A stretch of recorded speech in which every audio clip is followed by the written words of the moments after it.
আমি তো কিছুই চাইনি, আমি ভালোভাবে বাঁচতে চেয়েছি, আমি ভালোভাবে থাকতে চেয়েছি, কিন্তু এই বুড়া বেশি তো আমার ভালোভাবে থাকতে দিল না, দিচ্ছে না। কেন কেন আমার অপরাধ কি? আমি কি করেছি? এবার খোদাটা হচ্ছে কি? আরে মামুনের বক্তব্যটা শুনেন, পরে আমি বিচার বিশ্লেষণ মানে উল্টাপাল্টা করে ব্যাখ্যা করে দেবো না, আপনারা শুনবেন না, ভিডিওটা দেখে। এতটুকু বলতে চাই, ভালো থাকতে চাইছিলাম, ভালোভাবে বাঁচতে চাইছিলাম, আমাকে ভালো থাকতে দিল না। এতদিন কিছু হয়নি ভাই, 2 বছর যাবত আমরা রিলেশন নাই কোন ধরনের।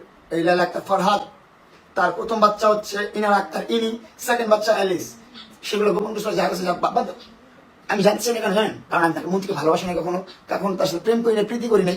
সে অলওয়েজ বলছে তুমি আমাকে বিয়ে করতে হবে না, আমার সাথে কোনো কন্ডিশন নাই, আমাকে শুধু আমাকে নিয়ে শুধু ভিডিও করে আমাকে ভাইরাল করে দাও। এতটুকু লাইলা আক্তার ফরহাদের চাহিদা ছিল, আমি এটা করছি, বাংলাদেশেও ভাইরাল।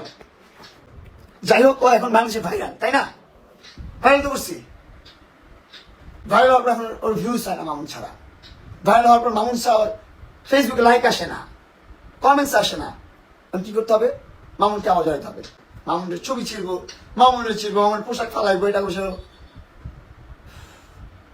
আল্লাহ, বাংলাদেশের আইন রেসপেক্ট জানাই আপনাদেরকে, রেসপেক্ট জানাই আপনাদেরকে।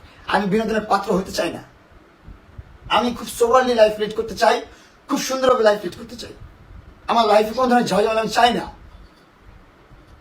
আমি আপনারা বলতে পারবেন না কেউ 2 বছরের মধ্যে আমি কোনো ধরনের কন্ট্রোভার্সিতে লিপ্ত আছি? কেউ বলতে পারবেন না, কেউ না।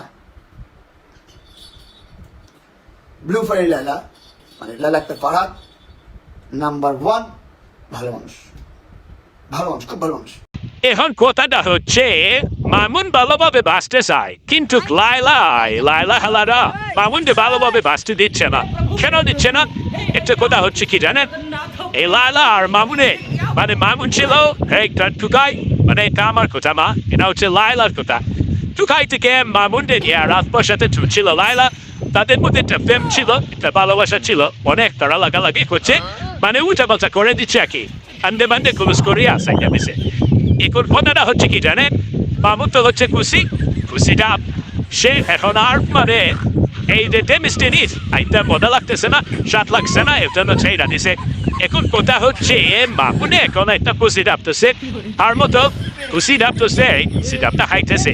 কিন্তু কি লাইলা কি করতেছে জানে, একের পর এক মামলা দিতেছে দিয়া কিন্তু তার সংসারটা ভাঙিয়ে দিছে।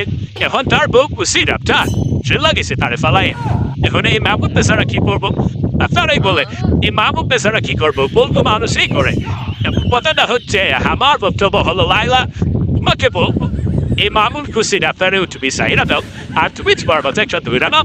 কারণ হচ্ছে কি জানো, জোর করে সংসার করা যায় না, আর জোর করে ভালোবাসা আদায় করা যায় না। জোর করে সব কিছু আদায় করা গেলেও ভালোবাসা আদায় করা যায় না।